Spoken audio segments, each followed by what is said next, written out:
Hello everyone, मैं हूँ नाज़मा ख़ान और बहुत स्वागत है आपका मेरे चैनल नाज़मा ख़ान ब्लॉग्स में। तो मैं जैसे कि आपको बताती आई हूँ कि लाइफ सेवर्स वगैरह ये जो है हेल एलरोड की बुक द मिरेकल मॉर्निंग।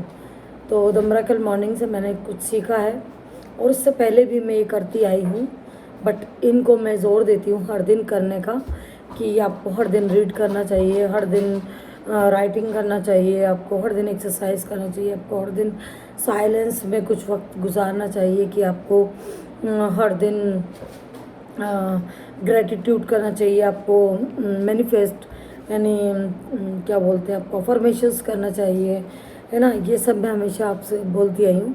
तो जैसे कि मेरा अब टाइमिंग है कि मैं बुक रीड करूँ, तो मेरी द मिरेकल मॉर्निंग तो पूरी हो चुकी है, लेकिन मैंने जो है अब स्टार्ट की है थिंक एंड ग्रो रिच। तो मेरे पास ये दोनों इंग्लिश में और हिंदी में दोनों मेरे पास अवेलेबल है, लेकिन मैं जो है इसको एक बार मैंने पूरी फिनिश कर दी है इसको, बट मैं इसको दोबारा पढ़ रही हूँ क्योंकि इस बुक के राइटर ने बोला है कि इस बुक को जो भी पढ़े उसको 3 बार ज़रूर पढ़े, उससे आपको बहुत ज़्यादा कुछ ना कुछ आपको मिलेगा। और इस बुक से कुछ ना कुछ जिसने भी पढ़ी है उसको बहुत कुछ सीखने को मिला है।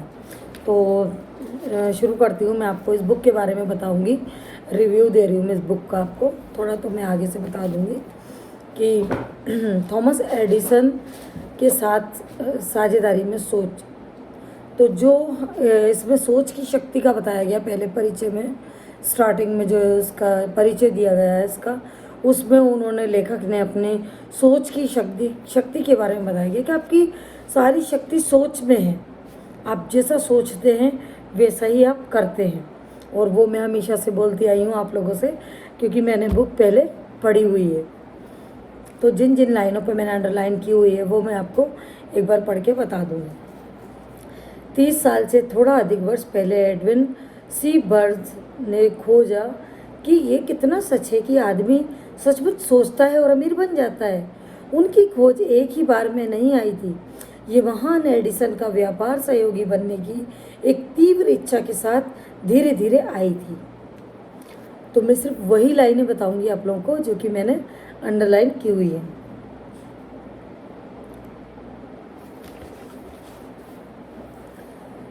तो ये है महान जो एडिसन थे उनके बारे में ये लाइन थी। एडविन सी बर्न्स ने खोजा था कि उनको एडिसन का जो महान थे एडिसन, वो जो एक खोज करता थे उस टाइम पे, उनके साथ उनको काम करना था। उनमें एक इच्छा पैदा हो गई थी, तो उस इच्छा को लेकर वो आगे बढ़े और आगे बढ़ते गए। उनके पास हालांकि कुछ भी ना ही उनके पास पैसा था, ना ही उनके पास इतना कुछ था नहीं कि मैं वो टिकट खरीदते हो ट्रेन से उनके शहर तक जाके उनसे मुलाकात करते। ठीक है, फिर भी उनकी इच्छा, इन कमियों के बावजूद भी उनकी इच्छा में कोई कमी नहीं आई और वो उसी इच्छा पर डटे रहे। तो मैं आगे बताती हूँ आपको कि मनोवैज्ञानिकों ने ठीक ही कहा है कि जब कोई व्यक्ति किसी एक बात के लिए सचमुच तैयार होता है तो ये उसकी बाहरी आकृति में झलकने लगता है। मतलब वो उसकी पूरी बॉडी से प्रतीत होने लगता है, उसको झलकने लगता है, उसको बोलने की ज़रूरत नहीं पड़ती है। बर्न्स एडिसन के साथ एक व्यापार साझेदारी के लिए तैयार था। इसके अलावा वे तब तक तैयार रहने पर दृढ़ था जब तक कि वे उसे प्राप्त न कर ले जिसे वे खोज रहा था। ठीक है, ये उसका एक ऐसा पुख्ता विचार था। आगे मैंने जो लाइन अंडरलाइन की वो देखिए। शायद युवा बर्न्स को तब तक ये पता नहीं था, लेकिन उसने दृढ़ संकल्प, एक ही इच्छा के लिए खड़े रहने की अपनी हट और सभी बाधाओं को कुचल डालने और उसे वे अवसर देने उसकी खोज कर रहा था, उसकी ओर नियत किया हुआ था।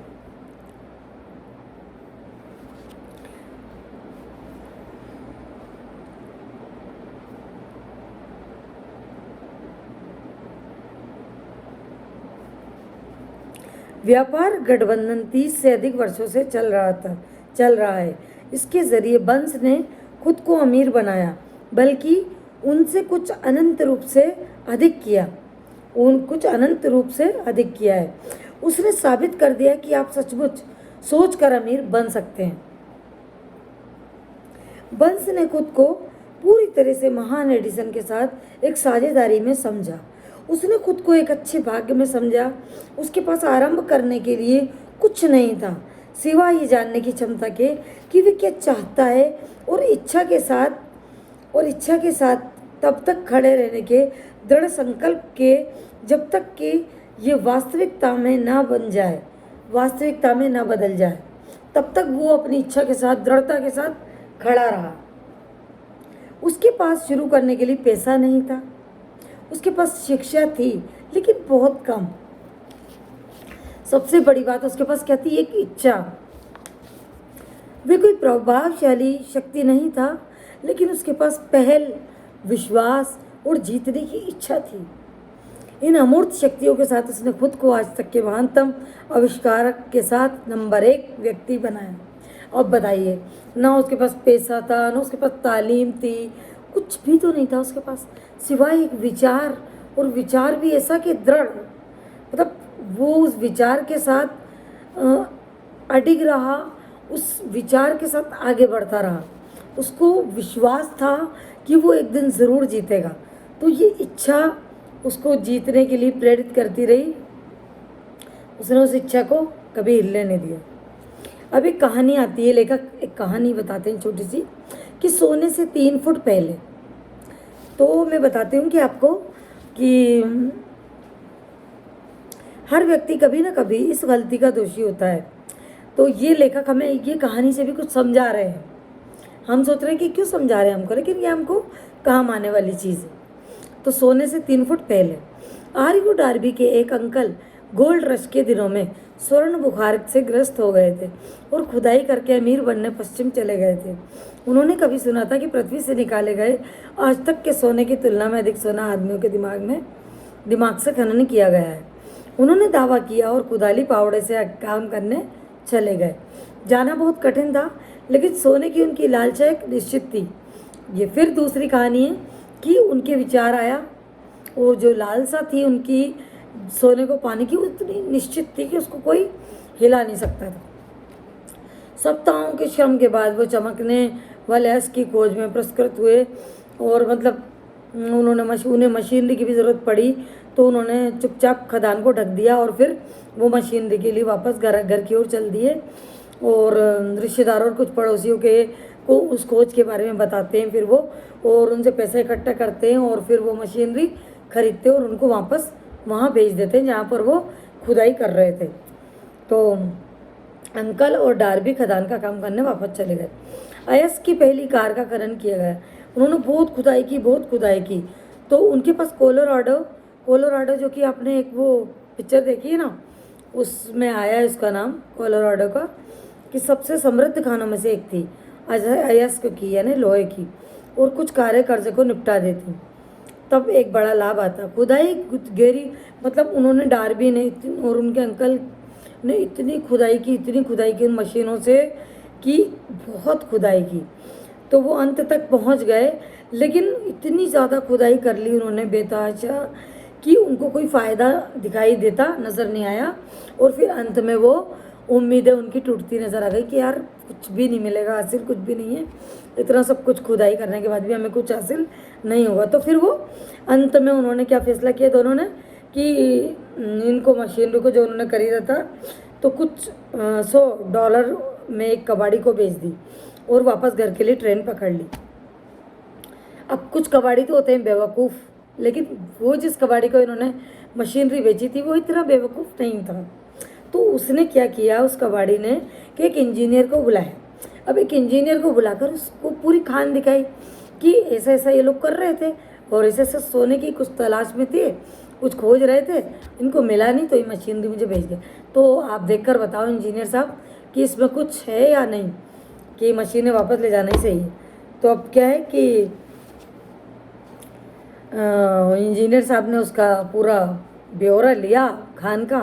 महज खुदाई उस जगह से महज 3 फुट दूर होती जहाँ पर डार्बी ने खुदाई बंद कर दी थी। अब सोचो आप, डार्बी ने जहाँ से खुदाई बंद कर दी वहाँ से लगभग 3 फुट की दूरी, मान लो आप 3 फुट की दूरी पर खुदाई बंद कर दी। अगर वो हार नहीं मानते, अपने जो विश्वास था उस पर अटल रहते और आगे बढ़ते जाते, तो वो एक बहुत मिलियनियर बिलियनियर बन सकते थे, करोड़पति बन सकते थे उस ज़माने के। और उन्होंने जितना कर्जा लिया था, जितना लोगों से पैसा लिया था, वो सब भी वो वापस कर देते। उसके अलावा भी वो बहुत पैसे वाले होते, लेकिन उन्होंने ऐसा नहीं किया और हार मान ली। तो कबाड़ी ने खदान में, उस खदान से अयस्क में करोड़ों डॉलर कमाए। उसने वही किया जहाँ वो रुके थे, उसने वहाँ से काम स्टार्ट किया, क्योंकि वे हार मानने से पहले विशेषज्ञ की सलाह लेने के बारे में पर्याप्त जानता था। तो आप जब भी हार मानने लग जाओ तो समझो कि यार इसमें किसी की सलाह मशवरा ले लें कि इसमें आखिर होगा क्या आगे। तो ये था। और जो वो युवा आर्यू डार्बी, जो तब एक बहुत ही युवा आदमी था, के प्रयासों से प्राप्त हुआ था। तो हालांकि उन्होंने जितना भी उन्होंने भुगतान लिया था, भुगतान किया उन्होंने, जितना भी लोगों से, रिश्तेदारों से उन्होंने वो लिया पैसा, वो सब उन्होंने वापस किया उन्हें, भले उनको उसमें एक समय लगा वापस करने में। तो ये बताते हैं। तो श्रीमान डार्बी ने अपने नुकसान की कई गुना भरपाई कर ली जब उन्होंने खोज कर ली कि इच्छा को सोने में रूपांतरित किया जा सकता है। ये खोज उनके जीवन बीमा बेचने के व्यवसाय में जाने के बाद हुई। अब उन्होंने जो बाद में उन्हें मालूम चला कि जहाँ उन्होंने काम छोड़ा था वहीं से लोगों ने स्टार्ट किया और वहीं उनसे लोगों ने करोड़ों रुपए कमाए। तो उन्हें उस चैप्टर से सीख हासिल की। उन्होंने ये नहीं सोचा कि नहीं अब मैं कभी नहीं करूँगा, मैंने इतना सब कुछ किया, इतनी मेहनत की, अब मैं कभी नहीं करूँगा, मुझे अपनी आजमाना अपना लक। तो उन्होंने उस चैप्टर से भी जो उन्होंने किया, जो उनके साथ हुआ, उससे भी उन्होंने कुछ सीख हासिल की और फिर वो आगे बढ़े, लेकिन दूसरे बिजनेस में आगे बढ़े। अब जब उन्होंने दूसरा बिजनेस ये किया कि वो जो है अपना जो जीवन बीमा होता है ना, वो पॉलिसी वो सब करने लग गए। हालांकि लोग जब पॉलिसी कराने जाते हैं ना, बीमा बेचने जाते हैं, तो लोग बोलते हैं बीमा खरीदने के लिए कहता हूँ, तो वो बोलते हैं नहीं। अब सोचो जब वो जीवन बीमा बेचने जा रहे हैं, लोग कह रहे हैं नहीं हमें नहीं चाहिए, लेकिन उन्होंने उस नहीं का भी सामना किया, फिर भी हार नहीं मानी। उन्होंने उस पुरानी वाले जो उन्हें चैप्टर मिला उस बिजनेस में, उससे उन्होंने सीख ली और इस सीख से के साथ वो आगे बढ़े। तो डार्बी सालाना $1,00,000 से अधिक का जीवन बीमा बेचने वाले 50 लोगों से भी कम लोगों के एक छोटे समूह के सदस्यों में से एक हैं। वे सोने की खनन के कारोबार में अपने छोड़ देने के सीखे हुए सबक से चिपके रहने की योग्यता के ऋणी हैं। मतलब उन्होंने क्या करा, वो जो छोड़ देने का एक सबक मिला उन्हें कि कहाँ वो खोज कर रहे थे, तो कहाँ 3 फुट दूरी पर था उनका वो जो उनकी एक लक्ष्य था, वो 3 फुट दूरी पे था, लेकिन उन्होंने छोड़ दिया। तो उन्होंने उससे सीख हासिल की और उन्होंने ये सोचा कि नहीं, छोड़ना कभी नहीं है, बल्कि उससे चिपके रहना है। जिस भी व्यवसाय में आप जाएं, जिस भी फील्ड में आप उतरे, उसको छोड़ना नहीं, उससे बस चिपके रहना है, चिपके रहना है, करना है करना है करना है। चाहे हमें अभी सफलता नहीं मिल रही है तो भी हमें उसको करते जाना है, करते जाना है, करते जाना है। तो ये उन्होंने सबक हासिल किया। ये सफलता पर लगभग पहुंचे हुए व्यक्ति को ठोकर मारने में बड़ा आनंद लेती है। तो अगला एक और छोटी कहानी वो सुनाते हैं। दृढ़ता में एक 50 सेंट का सबक। दृढ़ता मतलब विचार और फिर उसके साथ दृढ़ता, उसका एक छोटी सी एक कहानी और सुनाते हो कि श्रीमान डार्बी के हार्ड नॉक विश्वविद्यालय से अपनी डिग्री प्राप्त करने और सोने के खनन के कारोबार में अपने अनुभव से लाभ उठाने का फैसला करने के तुरंत बाद ही उनके पास एक अवसर सौभाग्य उपस्थित था, जिसके सामने साबित किया कि ज़रूरी नहीं कि नहीं का मतलब नहीं हो। एक दोपहर में पुराने ज़माने की चक्की में गेहूँ पीसने में अपने अंकल की, ये मुझे स्टोरी बहुत अच्छी लगती है, तो कई बार पढ़ती हूँ मैं इसको, आप लोगों को भी सुना देती हूँ। एक दोपहर एक पुराना, मतलब आप इस पर खो जाएंगे, ऐसी स्टोरी है। एक दोपहर एक पुराने ज़माने की चक्की में गेहूँ पीसने में अपने अंकल की मदद कर रहे थे। अंकल एक बड़ा खेत संचालित करते थे जिस पर बहुत से काले बटाईदार किसान रहते थे। बहुत धीरे से दरवाज़ा खुला और एक छोटी सी काली बच्ची बटाईदार की बेटी अंदर आई और दरवाजे के पास खड़ी हो गई। सोच के देखिए उसकी भूमिका बनाई अपने जहन में। अंकल ने ऊपर नज़र घुमाई, बच्ची को देखा, बुरी तरह से ऊपर चिल्लाकर बोले, तुम क्या चाहती हो? बच्ची ने नरमी से जवाब दिया, मेरी माँ कहती है उसे 50 सेंट भेज दो। मैं ऐसा नहीं करूँगा, अंकल ने जवाब दिया। अब तुम घर भागो, जैसा लोग करते। हाँ अच्छा, बच्ची ने उत्तर दिया, लेकिन वे गई नहीं। अंकल अपने काम में लग गए। वे अपने काम में इतने व्यस्त हो गए कि उन्होंने देखने का जरा भी ध्यान नहीं दिया कि वे बच्ची गई नहीं है। जब उन्होंने दोबारा ऊपर देखा और उसे अभी भी वहाँ खड़े हुए देखा तो वे उस पर चिल्लाए, मैंने तुम्हें अपने घर जाने के लिए कहा था, अब जाओ नहीं तो मैं तुम्हारे पास आता हूँ। उन्होंने डराया उसको। छोटी लड़की ने कहा, ठीक है, लेकिन वे 1 इंच भी नहीं हिली। अंकल ने अनाज की बोरी जिसे वे मिल हॉपर में डालने वाले थे पटक दी। बैरल का एक डंडा उठाया और चेहरे पर कठोरता के संकेत की एक अभिव्यक्ति के साथ बच्चे की ओर बढ़ना शुरू कर दिया। डार्बी ने अपनी सांस रोकी। वही डार्बी जो सोने की खदान खोदने गए थे ना, वो वहीं बैठे हुए थे। उन्होंने अपनी सांस रोकी। वे निश्चित था वे हत्या का गवाह बनने वाला है। वो सोच रहा है। वे जानता था कि उसके अंकल का गुस्सा बहुत तेज है। वे जानता था कि देश के उस हिस्से में काले बच्चों से के गोरे बच्चों की बात का विरोध करने की उम्मीद नहीं की जाती थी। जब अंकल उस जगह पहुंचे जहां बच्ची खड़ी थी, उसने तुरंत एक कदम आगे बढ़ा दिया। अंकल जैसे पहुंचे ना, तो बच्ची ने क्या करा, जहां वो खड़ी थी, अंकल तो गए तेज गुस्से में डंडा लेके, और बच्ची ने क्या किया, वो खड़ी थी एक कोने में, वहां से एक कदम आगे बढ़ा दिया और बोली, आंखों में आंखें डालकर देखा और तीखी आवाज में पूरे जोर से चिल्लाई, मेरी माँ को 50 सेंट चाहिए। अंकल रुक गए। 1 मिनट के लिए उसे देखा, फिर धीरे धीरे बैरल वाला डंडा फर्श पर रख दिया, अपने हाथ अपने जेब में डाला और आधा डॉलर बाहर निकाला और उसे दे दिया। बच्ची ने पैसे ले लिए और उस व्यक्ति पर से जिस पर उसने अभी अभी विजय प्राप्त की थी, अपनी आंखें बिल्कुल हटाए बिना धीरे से वापस दरवाजे की ओर चली गई। उसके चले जाने के बाद अंकल एक बॉक्स पर बैठ गए और खिड़की से बाहर आसमान में 10 मिनट से भी अधिक समय तक ताकते रहे। विस्मय हिंदी का वर्ड है, विस्मय अधिबोधक। तो उस भारी हार पर जो उन्हें अभी मिली थी, वे विचार मानते, मतलब वो सोच में पड़ गए कि यार मैं एक बच्ची से कैसे हार सकता हूँ, मैं एक बच्ची से हार गया। श्रीमान डार्बी भी कुछ सोच रहे थे। उनके सारे अनुभव में पहली बार था कि उसने किसी काले बच्चे को जानबूझकर किसी गोरे वयस्क व्यक्ति पर प्रभुत्व प्राप्त करते देखा था। उसने ये कैसे किया, वो भी सोच में पड़ गए डार्बी भी, श्रीमान डार्बी भी, कि बच्ची ने कैसे किया। उसके अंकल को क्या हुआ जिसके कारण उन्होंने अपनी बर्बरता खो दी और एक भेड़ के बच्चे की तरह विनम्र बन गए। उस बच्चे ने कौन सी अजीब शक्ति का इस्तेमाल किया, उसने उससे बड़े पर जीत दिला दी। ये और अन्य इसी तरह के सवाल डार्बी के मन में चमके, लेकिन वे सालों बाद तक जब उन्होंने मुझे इस कहानी सुनाई, उसका जवाब नहीं ढूंढ पाए थे।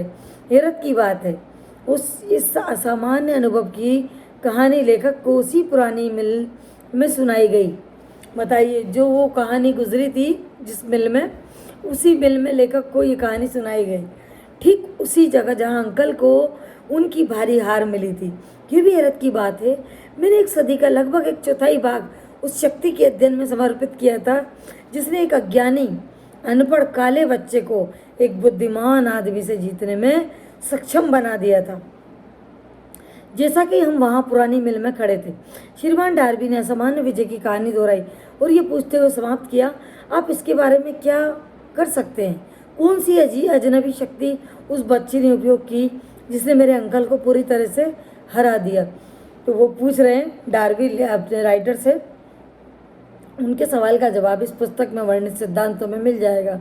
जवाब पूरा है, इसमें किसी व्यक्ति को उस शक्ति को समझने और प्रयोग करने में सक्षम बनाने वाले विवरण एवं निर्देश शामिल है जो छोटी बच्ची में अकस्मात मिल गए थे, अचानक मिल गए थे। अपने दिमाग को सजग रखें और आप बच्ची के बचाव के लिए आने वाली बिल्कुल वही अजनबी शक्ति देखेंगे। आप अगले अध्याय में शक्ति की एक झलक पाएंगे। कहीं ना कहीं इस पुस्तक में आप एक युक्ति पाएंगे जो आपकी ग्रहणशील शक्तियों को बढ़ा देगी और आपके अपने फायदे के लिए वही प्रबल शक्ति आपके नियंत्रण में दे देगी। इस शक्ति के बारे में जागरूकता आपके पास पहले अध्याय में आ सकती है या ये बाद वाले अध्यायों में आपके दिमाग में सूझ सकती है। ये एक अकेले विचार के रूप में आ सकती है या ये एक योजना या उद्देश्य की प्रकृति के रूप में आ सकती है या आपको विफलता या हार के आपके अतीत के अनुभवों में वापस ले जा सकती है और कुछ सबक सतह पर ला सकती है जिसके द्वारा आप हार के माध्यम से खोया हुआ सब कुछ पुनः प्राप्त कर सकते हैं। श्रीमान डार्बी उस काले बच्चे द्वारा अनजाने में इस्तेमाल की गई शक्ति के बारे में मेरे बताने के बाद उन्होंने तुरंत एक जीवन बीमा विक्रेता के रूप में अपने अनुभव के 30 साल को दोहराया और ईमानदारी से स्वीकार किया कि उस क्षेत्र में उनकी सफलता जो कोई छोटी मोटी नहीं है, उस सबक के कारण जो उन्होंने बच्चे से सीखा था। श्रीमान डार्बी ने बताया, हर बार जब एक संभावित खरीदार ने खरीदे बिना मुझसे विदा पाने की कोशिश की, मैंने उस बच्चे को वहाँ पुरानी मिल में खड़ा देखा। उसकी बड़ी आंखें चुनौती से चमकती हुई और मैंने अपने आप से कहा, मुझे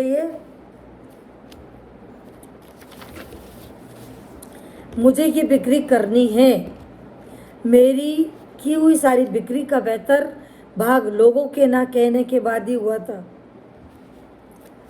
तो उन्होंने सोने से केवल 3 फुट दूर तक रुक जाने की गलती को भी याद किया। उन्होंने कहा, लेकिन यह अनुभव वेश में एक वरदान थी। इसने मुझे जारी रखे रहना सिखाया। इससे कोई फर्क नहीं पड़ता कि चलना कितना भी मुश्किल हो। कितनी बड़ी बात है, इससे कोई फर्क नहीं पड़ता कि चलना कितना भी मुश्किल हो। एक सबक जिसे किसी भी चीज़ में सफल होने से पहले मुझे सीखने की ज़रूरत थी। श्रीमान डार्बी और उनके अंकल काली बच्ची और सोने के कान की ये कहानी है। निस्संदेह उन सैकड़ों लोगों द्वारा पढ़ी जाएगी जो जीवन बीमा बेचकर अपना जीवन यापन करते हैं। और इन सब के लिए लेखक सुझाव की पेशकश करना चाहता है कि डार्बी हर साल $1 लाख से अधिक का जीवन बीमा बेचने की अपनी क्षमता के लिए इन 2 अनुभवों का ऋणी है। जीवन अजनबी है और अक्सर अति सूक्ष्म सफलताओं और असफलताओं दोनों की जड़ें साधारण अनुभवों में होती हैं। श्रीमान डार्बी के अनुभव काफ़ी सामान्य और सरल थे, फिर भी जीवन में उनके भाग्य का जवाब रखते थे, इसलिए वे उतने ही महत्वपूर्ण थे जितना कि स्वयं जीवन।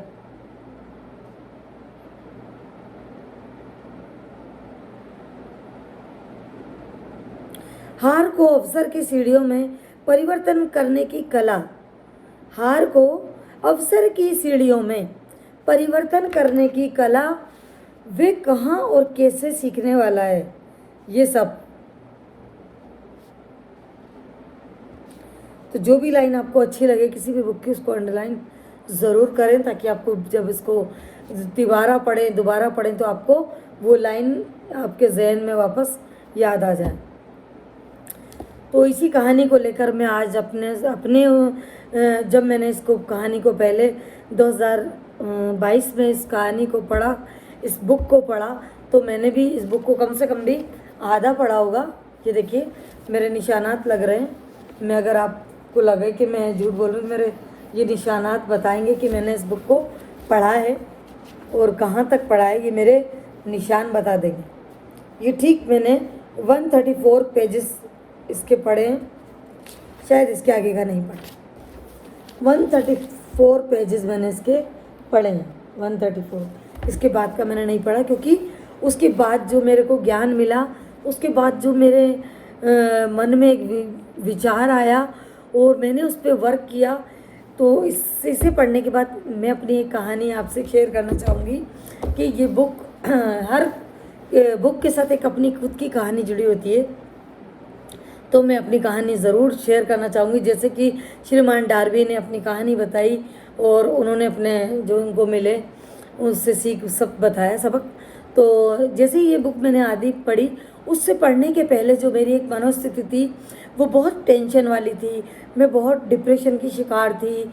मैं बहुत चिंताजनक थी, चिंता में थी। और रात और दिन में इसी फिक्रात में रहती थी कि यार मैं ऐसा क्या करूं, ऐसा क्या करूं जिससे मेरे पास अर्निंग हो मेरी। मुझे कुछ व्यापार करना है, मुझे कुछ करना है, मुझे कमाना है, पैसा अर्न करना है मुझे ना। तो मैंने ये सब सोच के इस बुक को स्टार्ट किया था कि इससे हो सकता है मुझे कुछ मिले सीखने को, या मेरा कुछ सुधार हो मुझ में। तो जैसे ही ये विचार लेखक ने बोला कि आप जहाँ खड़े हो, जैसे खड़े हो, जहाँ जिस स्थिति में हो, वहीं से आपको जो विचार आता है और जो आपके पास है करने को, जो आपके पास करने के लिए है, जो विचार है और जो आपको आता है करना, जिसको करके आप लोग, पहला विचार आप क्या दे सकते हैं, क्या दे सकते हैं आप लोगों को ऐसा जिसके बाद लोग आपको उसका पे करें। तो मेरे मन में एक ही विचार आया, एक ही क्या, मेरे पास बहुत सारे मेरे पास कलाएं थी कि मुझे कढ़ाई आती थी, कढ़ाई, बुनाई, सिलाई, पेंटिंग, और मुझे राइटिंग में मेरी बहुत अच्छी है, और प्लस मैं शायरी भी करती हूँ, है ना, शायरी भी करती थी मैं, और मैं लेखक भी हूँ। तो ये सब मेरे गुण हैं। तो ये सब मैंने लिखे पहले पेन से अपने एक डायरी में कि मुझे क्या क्या आता है, क्या क्या मैं लोगों को दे सकती हूँ। फिर अचानक से मेरे एक विचार आया कि मेरा खाने की सब तारीफ़ करते हैं। मैं जहाँ रहती हूँ अशोकनगर, तो यहाँ पर मेरे पापा अक्सर मुझसे जो है खाना बनवा के ले जाया करते थे उनके फ्रेंड्स के लिए, है ना, चिकन मटन। तो मैं बना कर भेजा करती थी।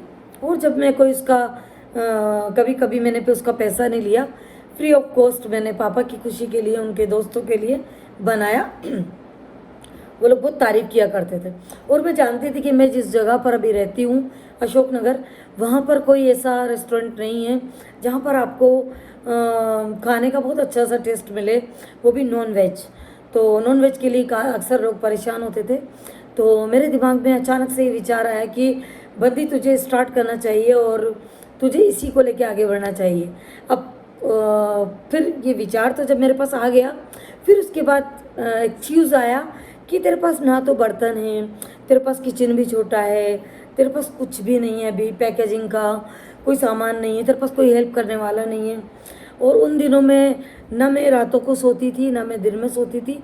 मतलब मैं बहुत ज़्यादा दिमागी तौर पे मतलब डिस्टर्ब थी, मेंटली डिस्टर्ब थी कि मेरे को कहाँ से कमाना है, क्योंकि मेरी जो फैक्ट्री थी उससे मेरा कोई ज़्यादा अर्निंग नहीं होती थी। और कुछ रेंट आता था तो वो मेरा यूँ ही उठ जाता था बस, उससे मेरा कुछ एक हेल्प नहीं होती थी इतनी ज़्यादा।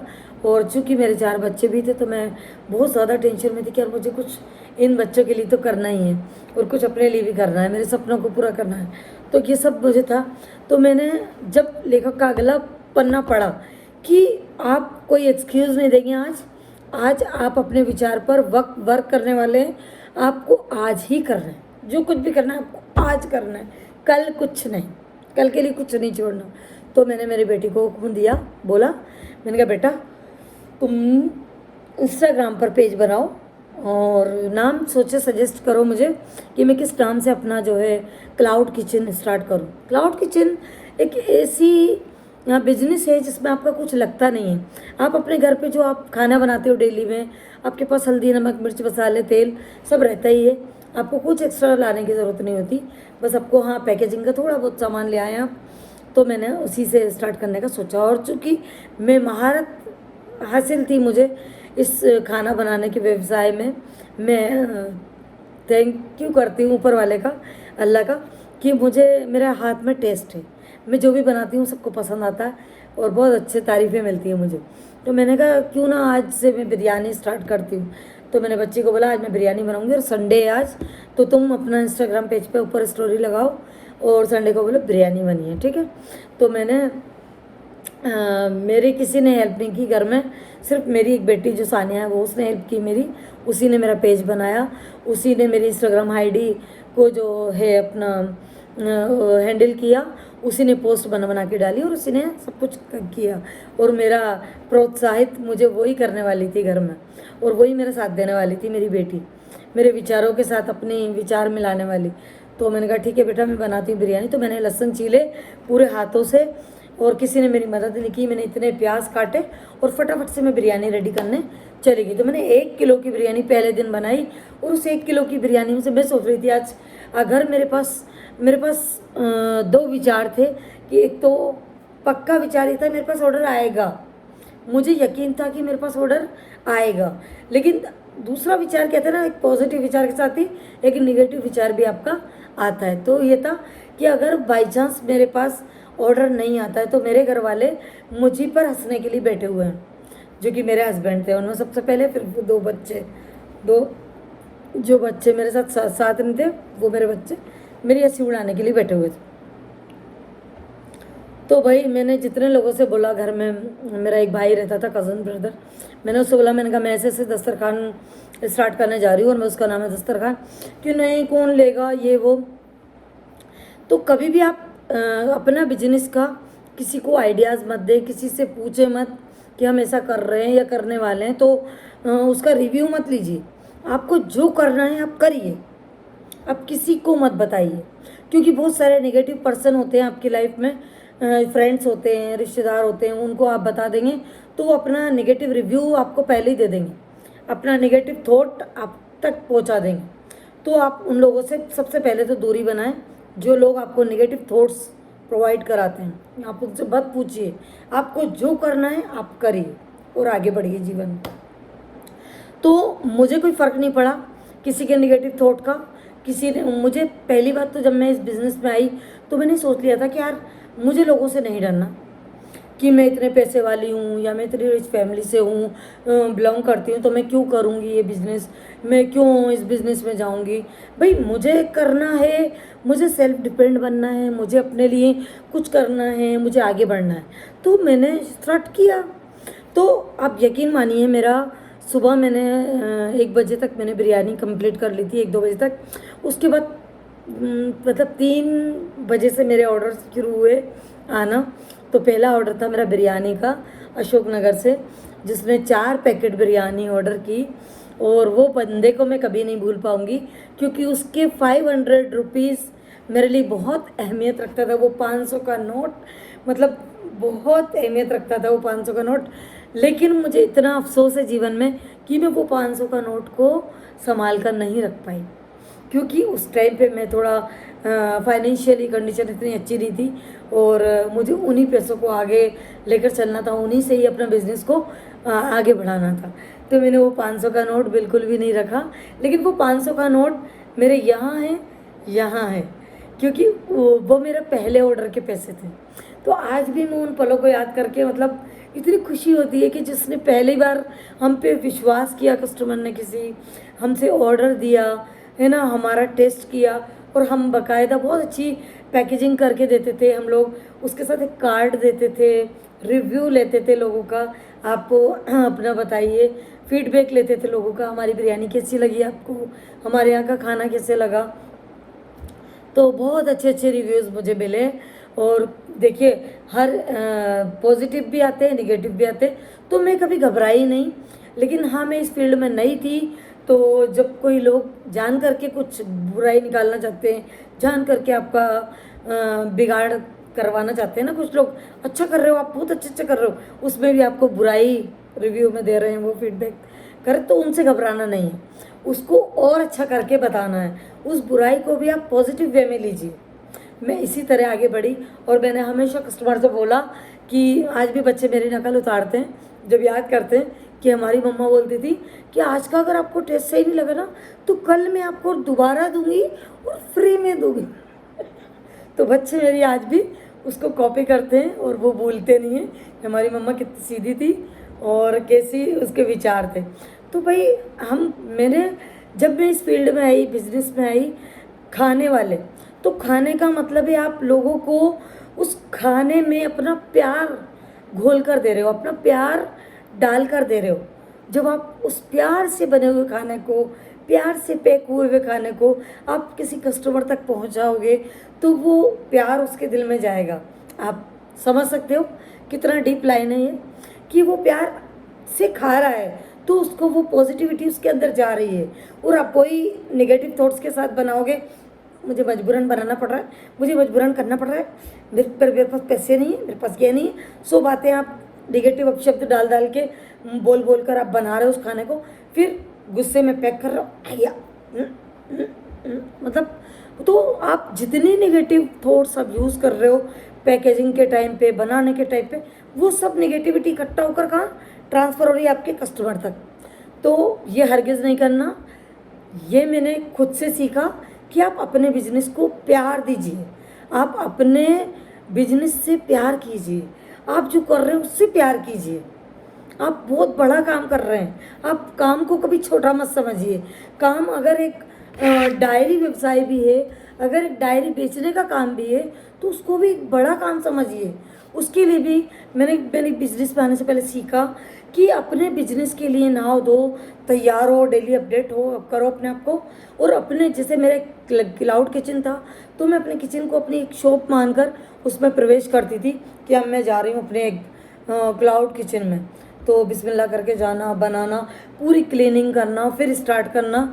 तो ये सब में, और जो हम खुद हैं वही हम हमारे बच्चों को आगे दे रहे हैं। तो आज जब मेरी बच्ची ये डायरीज़ के बिज़नेस में आई है, वो ये डायरीज़ का बिज़नेस करती है, तो उसको ये सब पहले से मिला हुआ है, वो पहले से सीखी हुई है कि मेरी माँ ने कैसे बिज़नेस किया और बिज़नेस कैसे करना चाहिए, बिज़नेस में किन बातों का ध्यान रखना चाहिए, ये सब उसको पहले ही मिल चुका है। तो हमारी वजह से हमारी आने वाली जनरेशन कुछ हमसे ही सीखती है, ठीक है। इसलिए पॉजिटिव वर्ड्स का इस्तेमाल करें।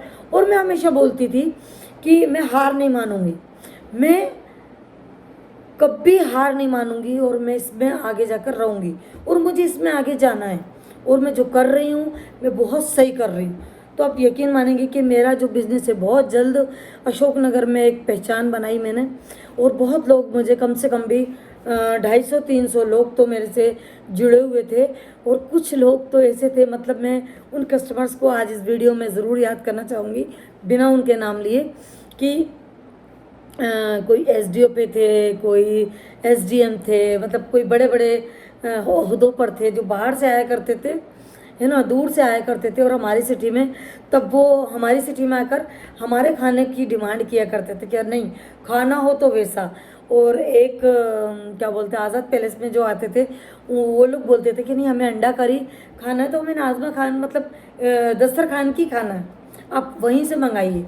तो मेरे हाथ की अंडा करी, मेरे हाथ का फ्राइड चिकन, मेरे हाथ की बिरयानी, मेरे हाथ का तंदूरी मतलब फेमस था, और मेरे हाथ का बटर चिकन। तो एक जो थे वो भी बहुत अच्छे ओहदे पर थे, वो भी मेरे से, मतलब मैं अगर कहीं किसी प्रोग्राम में गई भी होती, लेकिन उनका ऑर्डर आ जाता, भाई साहब का ऑर्डर है, तो मैं उस प्रोग्राम में से दौड़कर छोड़कर उसको अपने काम के लिए आ जाती थी फ़ौरन, कि नहीं वो इतनी दूर से बंदा मेरे लिए आया ऑर्डर देने, और मुझे अच्छा बना के देना है, उसको पूरे तवज्जो के साथ बनाती, पूरे प्यार के साथ बना के फिर पेश करती, पहुंचाती। तो हमेशा अच्छे रिव्यूज़ आए, हमेशा अच्छे रिव्यूज़ मिले। अब हुआ यूँ कि मेरा क्लाउड किचन जब अच्छा वर्क कर रहा था, अच्छा नाम कमा रहा था, तभी मुझे जो है बिज़नेस मतलब मेरे बच्चों के सिलसिले में बाहर जाना हुआ। तो बस फिर जब कोई हमारे बिज़नेस को पीछे संभालने वाला नहीं होता, कोई हमारी हेल्प करने वाला नहीं होता, और जो कस्टमर्स को परेशानी होती है, तो बस वहीं से आपका बैक लगना स्टार्ट हो जाता है। तो हमेशा फोकस कीजिए अपने बिज़नेस पे। जो मैंने इस हार से सीखा वो यही है कि मैं खुद से हार गई, और मैंने फिर खुद ही मैंने ये बोलना स्टार्ट कर दिया कि नहीं अब नहीं चलाऊंगी मैं, अब नहीं कर पाऊंगी, अब नहीं करूंगी मैं, ऐसा मैंने खुद से बोलना स्टार्ट कर दिया। तो बस वहीं से मैंने फिर उसको वहीं बंद कर दिया। हालांकि मैं इस चीज़ से मैंने जो सबक लिए, मैंने इस चीज़ से सीखा है ना, मैंने 2 साल क्लाउड किचन किया तो मैंने बहुत कुछ सीखा है, मैं बहुत कुछ कमाया है, बहुत कुछ अल्हम्दुलिल्लाह लोगों से सीखने को मिला है, लोगों का प्यार मिला। तो मैं इस बिज़नेस के साथ आगे जाना चाहूँगी अपनी जर्नी में इंशाल्लाह, और मैं इसमें वापस से नाम कमाकर मैं बताऊंगी। तो मैं आज इस वीडियो में लाइव में बोल रही हूँ, मतलब इस वीडियो के माध्यम से बोल रही हूँ कि जो भी लोग मेरे अशोकनगर के मेरे कस्टमर्स हैं, तो जो मुझे देख रहे हैं सुन रहे हैं, वो जब भी भोपाल आएंगे इंशाल्लाह उनको वही टेस्ट यहाँ मिलेगा। तो आपकी नाज़मा खान इंशाल्लाह आगे बढ़ेगी और इसी बिजनेस के साथ बढ़ेगी और इंशाल्लाह अपना नाम कमा के बताएगी। तो thank you so much. Next video इंशाल्लाह फिर हाजिर होगी आपके साथ। ऐसी थिंक एंड ग्रो रिच को आगे लेके चलेंगे और आपको बिज़नेस के नए नए आइडियाज़ इससे मिलेंगे और आपको बहुत कुछ ये बुक सिखाएगी और आपको सीखने का मौका मिलेगा। तो हमेशा बने रहें मेरे साथ। तो जाने से पहले मेरे चैनल को सब्सक्राइब कर दें, मेरी वीडियो को लाइक कर दें और शेयर कर दें। तो आपका लाइक, सब्सक्राइब और शेयर मेरे लिए मदद साबित हो सकता है, मेरे लिए हेल्प साबित होगी। तो इसमें किसी का कुछ जाता नहीं है। देखिए, लाइक करने में कुछ नहीं जाता, सब्सक्राइब करने में भी कुछ नहीं जाता।